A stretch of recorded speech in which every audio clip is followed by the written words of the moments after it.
E per questo abbiamo, sia nelle elezioni del 2012 sia del 2015, abbiamo visto anche delle altre parti di sinistra, il Partito Comunista di Grecia, la sinistra extraparlamentare, i Verdi, di venire con noi, di fare un blocco unico per andare a stravincere le elezioni. Loro hanno risposto di no, sia nel 2012, nelle seconde elezioni che abbiamo fatto a giugno, sia a gennaio del 2015. Noi abbiamo avuto una grande vittoria, abbiamo vinto avendo tutti i mezzi di informazione, però quando dico tutti i mezzi di informazione abbiamo avuto tutti i mezzi di informazione contro di noi, però abbiamo stravinto. Solo ci mancavano 2 deputati. Abbiamo fatto un governo con i greci indipendenti, un partito moderato di centro, in greco si chiamano destra, perché da noi anche la nuova democrazia si chiama destra, come i socialisti in Grecia non si chiamano sinistra, si chiamano centro. Abbiamo un spostamento linguistico. Noi non abbiamo fatto un accordo con l'estrema destra come lo presentano i vostri giornali, scusatemi di merda, che scrivono solo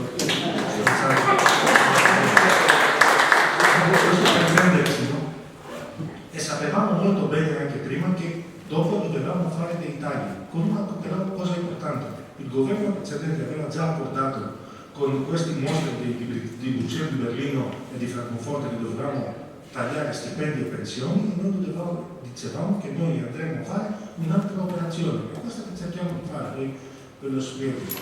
Una volta vinte le elezioni non gli è piaciuto per niente, hanno cominciato subito di cercare di far cadere il nostro governo. È anche una cosa molto difficile, perché con la maggioranza che abbiamo avuto era molto difficile far cadere il governo. Abbiamo fatto quello, torno ai nostri giornali di merda, il 20 di febbraio, quando abbiamo fatto l'accordo con l'Eurogruppo, che già allora dicevano i vostri giornali che Siriza ha capitolato, che Siriza si è arreso, che Varoufakis ha firmato tutto, che Tsipras ha firmato tutto nel Consiglio europeo di 20 di febbraio. Chi abbiamo ottenuto allora lì?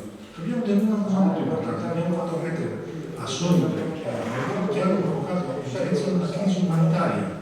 Era una cosa molto importante, perché se questi qua hanno messo le politiche di austerità provocano una crisi umanitaria in un paese dell'Eurozona, non dell'Asia e dell'America Latina o dell'Africa, perché insistono di applicare le stesse politiche? Perché questo abbiamo visto. Tutti questi 5 mesi abbiamo fatto un lavoro allucinante come governo. Abbiamo fatto un sacco di leggi, abbiamo fatto anche approfittando delle posizioni della crisi umanitaria dentro l'accordo dell'Eurogruppo, abbiamo fatto una legge contro la crisi umanitaria. E quando Schäuble si è incontrato con Varoufakis a Berlino, ha detto che abbiamo fatto una legge contro la crisi umanitaria. A 30.000 famiglie le abbiamo assicurato la corrente elettrica, a 33.000 famiglie le abbiamo dato un piccolo aiuto per pagare l'affitto e ad altre famiglie le abbiamo assicurato un buono per prendere alimenti di prima necessità. Queste cose qua, quando si sono incontrati Schäuble con Varoufakis a Berlino, mi ha detto Schäuble, ma voi avete cominciato a rivelare privilegi in Grecia. Queste cose per questi qua sono privilegi, cioè la corrente elettrica è un privilegio. Non a caso, con il memorandum che ci proponevano, che siamo andati al referendum, volevano mettere la IVA sull'elettricità al 23%, cioè diventava una questione, come possiamo dire, un servizio di lusso avere la corrente elettrica. Allora, come loro volevano far cadere il nostro governo, ci hanno proposto delle cose che per questo Tsipras, che anche queste cose molto importanti, noi non abbiamo fatto mai una cosa che non abbiamo spiegato prima. Dentro Siriza noi siamo messi d'accordo sulle politiche che dobbiamo fare e non l'abbiamo spiegato alla gente. Noi dicevamo da mesi che se le trattative andavano male, che se ci volevano imporre un diktat, eccetera, o andavamo alle elezioni o andavamo al referendum. L'avevamo detto, però l'abbiamo fatto. Quando ad Alexis gli hanno proposto il piano Juncker, lì ha detto no, andiamo al referendum. Loro sono sorpresi, sono incazzati neri e hanno cercato subito di fare, perché di questo si tratta, qui c'è la psicologia, gioca un ruolo molto importante, anche a questi qua. E hanno cominciato subito di fare di più per far cadere il nostro governo. All'inizio hanno pensato che potevano vincere il referendum. Quando hanno visto i primi exit, le prime indagini di sondaggi che hanno fatto anche loro, hanno capito che non potevano vincere il referendum, hanno cominciato ad insistere che dovevano fare un accordo di grandi alleanze, un governo internazionale, un governo tecnico, perfino questo Martin Schulz, questo, va bene, non voglio perché poi ci faranno anche le denunce, non volevo dire questo maiale, però sono molto i maiali per come sono lì. Però questo qua perfino non ci ha detto anche i nomi dei ministri che dovevano comporre il governo tecnico.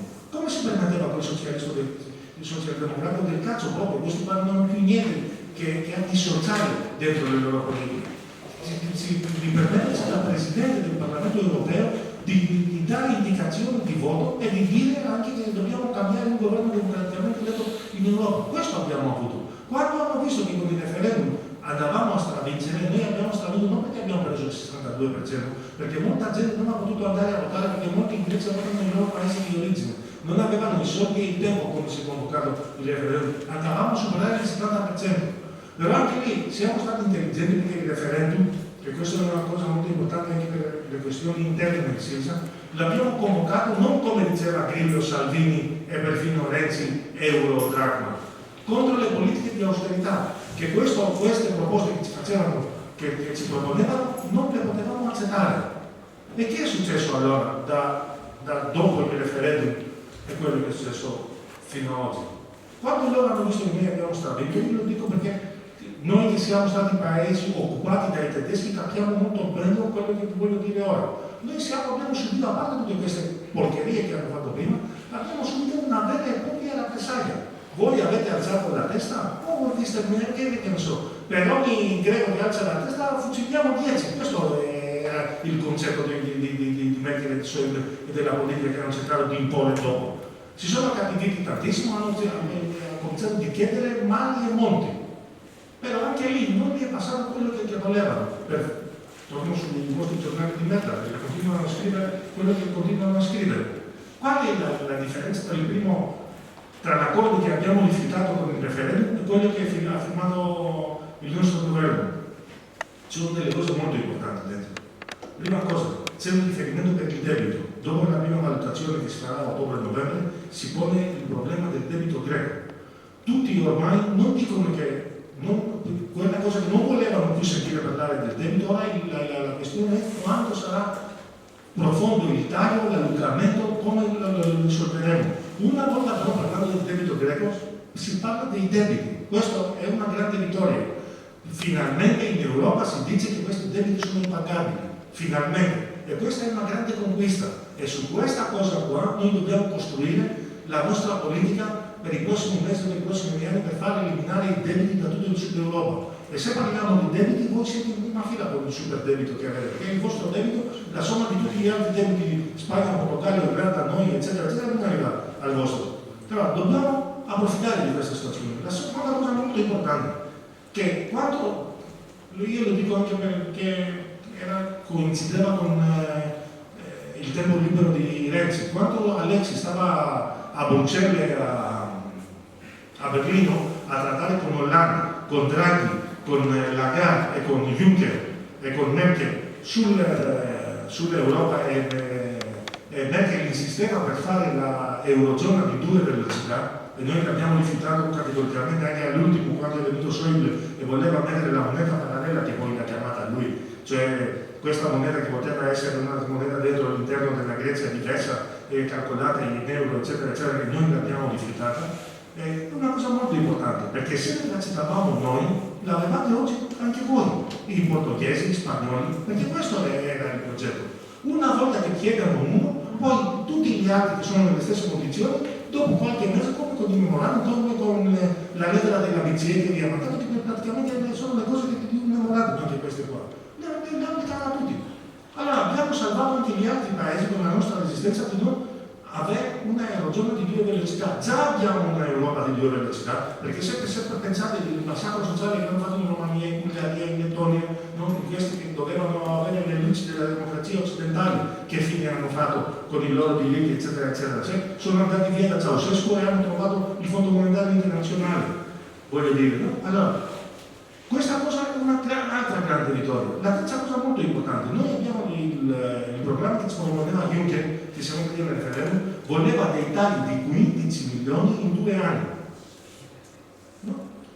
Il programma che abbiamo ha firmato il nostro governo prevede tagli di 12 milioni in 3 anni, di miliardi, scusate, uno voleva 15 miliardi in 2 anni, l'altro 12 miliardi in 3 anni, però con una grande differenza, che dentro questi 3 anni noi prenderemo 35 miliardi per investimenti pubblici per far ripartire la nostra economia e creare posti di lavoro, perché la nostra concezione è diminuire il debito, sleggarsi dal debito e far ripartire la nostra economia e creare posti di lavoro, perché essi dalla crisi solo creando ricchezza la creano i posti di lavoro, l'economia vera, non la finanza, non la speculazione, non le abbiamo detto mille volte le cose.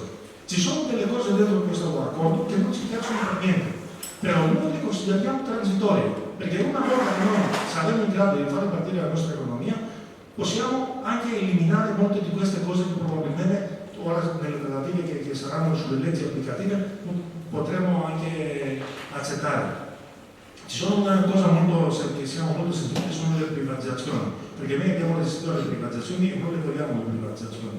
Loro le hanno messo dentro l'accordo, ma anche lì ora cerchiamo di trovare anche le cose legali, perché anche in altri paesi non hanno fatto le privatizzazioni. Per esempio c'è la privatizzazione della rete elettrica, in diversi paesi non hanno privatizzato la rete elettrica. Ora cerchiamo di trovare misure equivalenti, come le chiamano loro, per non privatizzare la rete elettrica. E vedremo, lì sarà una battaglia dura.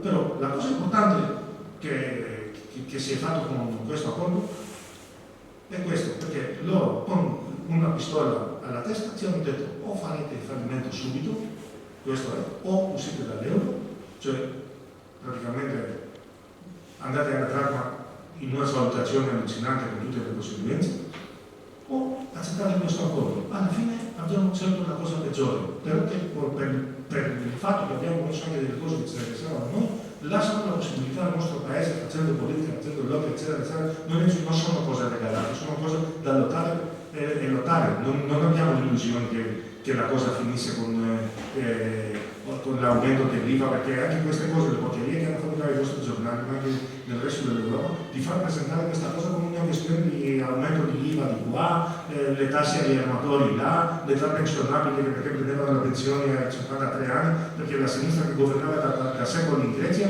regalava le pensioni ai 53 anni, che scriveva il Corriere della Sera, no? E altri giornali. Queste cose, tante di queste cose, una volta che noi potremo far partire la nostra economia, pensiamo che possiamo anche ritirarle. Nell'accordo, tra l'altro, una cosa molto importante, si prevede dentro, scritto anche in un modo un poco indiretto, però si prevede il ripristino della contrattazione collettiva di lavoro, che questa qua è una cosa interessante per noi, perché su queste cose non possiamo, come possiamo dire, fare passi indietro. Già abbiamo avuto i Jobs Act, perché i Jobs Act in Grecia avevano applicato 4-5 anni fa, hanno distrutto centinaia di migliaia di posti di lavoro. Però qual è il succo di questa cosa? Che Syriza probabilmente era impreparato a governare, è impreparato a capire che quando governi devi fare delle cose, devi fare delle scelte.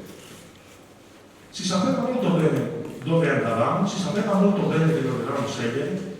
Sì, finisco fra un minuto.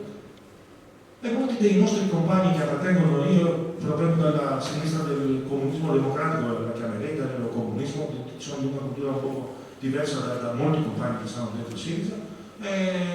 Anche ora dicono che il referendum che abbiamo fatto era contro l'euro e dovevamo rompere con l'Unione Europea e uscire dall'euro. Syriza non ha detto mai questo, non ha discusso mai apertamente con la gente. Noi non abbiamo fatto un'operazione senza mai parlare con la gente apertamente per quello che abbiamo fatto. Come abbiamo detto che facciamo il referendum o le elezioni l'abbiamo fatto, subito dopo Tsipras è andato a convocare il leader degli altri partiti e mettersi d'accordo su quello che deve fare. Abbiamo convocato il Parlamento e abbiamo discusso delle cose di come andavamo a fare le alternative. Syriza non ha fatto mai una cosa, un salto nel buio per nessuno. Una cosa che noi non abbiamo preso impegno con i greci, non lo potevamo fare, anche ancora meglio, perché subito dopo l'accordo il 73% della gente voleva l'accordo e vuole restare nell'EU e nell'Unione Europea.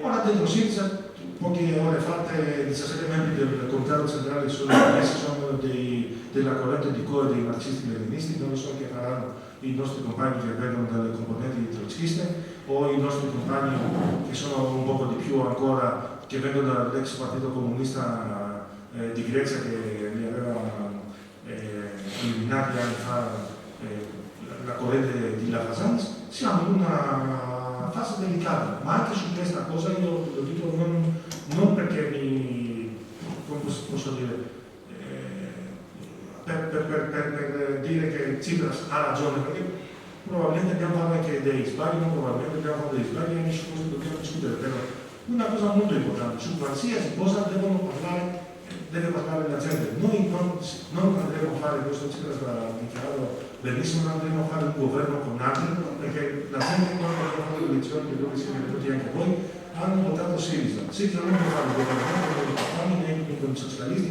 né con la nuova democrazia, né un governo tecnico, né un governo internazionale, né un governo di larghe alleanze, né di strette alleanze. Siriza andrà alle elezioni. Poi se la gente vota Siriza andrà a governare Siriza, se la gente non vuole Siriza vanno a governare altri. Questa è la democrazia. E la democrazia non è un costume che lo mettiamo noi e poi non lo dobbiamo togliere una volta che ci fa comodo. Allora noi faremo probabilmente ora discutere il nostro comitato centrale, discuterà anche domani, probabilmente che finiranno la riunione.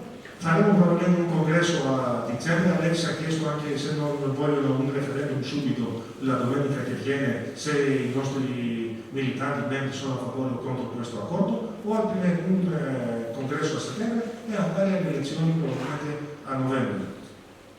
Sulle elezioni i primi sondaggi che abbiamo avuto sono molto incoraggianti, uno Siriza prende 42,5 e l'altro 41,5, ma questo non è il problema. Il problema è che anche lì quelli della Troica che andremo ora, le istituzioni europee che andiamo ora di nuovo a trattare, hanno paura quando inizi elezioni, quando inizi processi democratici. Anche una cosa di quella rappresaglia che vi dicevo prima di più qua, è perché fra poco si vota in Portogallo, dopo si vota in Spagna e dopo in Irlanda. Loro volevano colpire il governo di Tsipras per far dare un segnale ai elettori degli altri paesi, non alzate la testa perché la testa la perdete. Questo è il discorso. Con questa Europa noi non possiamo identificarci e per questo è ancora più attuale quello che abbiamo fatto anche, abbiamo detto durante la campagna elettorale, dobbiamo riscrivere i trattati. L'ultima cosa, guardate, non lo so perché lo volevo dire per il colpo di Stato che hanno fatto con le banche, non lo so in un altro paese del mondo che hanno chiuso le banche per 3 settimane, che la gente è stata così brava, buona, a stare indietro ai suoi governanti e a dimostrare veramente una capacità democratica, una socialità allucinante e di essere una comunità e un popolo organizzato. Questo io lo posso dire che è il merito di Siriza per tutto quello che abbiamo fatto. Non lo so se avevamo un altro governo che succedeva in Grecia. Io lo dico perché anch'io per esempio ho in banco, ma in Grecia non posso prendere i soldi, ancora non possiamo prendere i soldi tutti pazientemente hanno sopportato tutto e hanno dato la vittoria al referendum e sostengono il nostro governo. Questo lo dico anche perché non ci sono sfide che la sinistra non può farcela. Solo che dobbiamo pensare in una sinistra aperta e in una sinistra che parla per le questioni e i problemi della gente, non delle seghe mentali ideologiche che abbiamo coltivato per tantissimi anni che tantissime volte ci hanno portato a sbatterci la testa sul muro. Questa sinistra è inutile. In Grecia abbiamo la sinistra inutile, si chiama Partito Comunista di Grecia, si chiama Antasia, la sinistra parlamentare. Sinistra da parate, da testimoni di Geova. Queste sinistre non fanno più niente a nessuno, non sono utili. E lo dico anche per il tentativo che facciamo in Italia per creare un soggetto politico unitario grande di sinistra con un obiettivo molto chiaro, andare a creare maggioranza anche in Italia per andare a governare. E queste cose si fanno un po' a tempo, come l'abbiamo fatto in Sicilia, come l'abbiamo fatto con Podemos, cercano di fare il Podemos e la sinistra unita in Spagna, eccetera. Perché la crisi ti offre queste possibilità, si vede da più di un anno e prima nei sondaggi in Irlanda. Allora, io penso che anche in Italia la sfida è questa. Andiamo a creare una cosa grande unitaria di sinistra anche in Italia per mandare via Renzi e sostituirlo con un governo di sinistra, non con Salvini, né con Grillo, né con altre cose bastarde. Dobbiamo essere le sinistre a governare specialmente nel sud Europa colpito dalla crisi. Grazie.